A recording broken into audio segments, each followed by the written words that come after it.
Good Tuesday morning, everyone. Meteorologist Michelle Muscatello here. We are under that winter weather advisory today starting at 10 o'clock. I didn't make any significant changes to the forecast. We're still looking at 1 to 3 inches of snow south of Providence. You get into Providence and points north, Pawtucket, Attleboro, Woonsocket, Cumberland, Foster.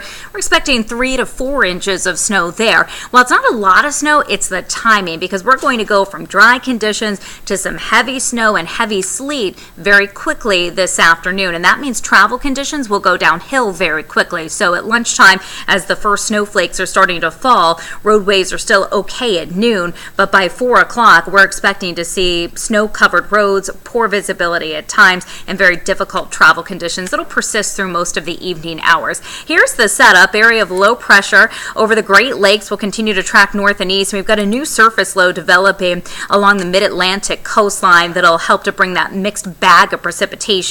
We'll still stay dry through the morning hours. Here's the outlook at noon. You can see that snow pushing across Connecticut and Long Island and then filling in into Rhode Island and Southeastern Massachusetts. That 3 o'clock snapshot when kids are typically getting home from school, and we know that there's been most districts with an early dismissal, that's going to be very slow going. By 6 o'clock in the evening, you can see that change over to sleet occurring first along the coastline and then pressing inland, and heavy sleet through the evening hours will eventually change over to rainfall during the night.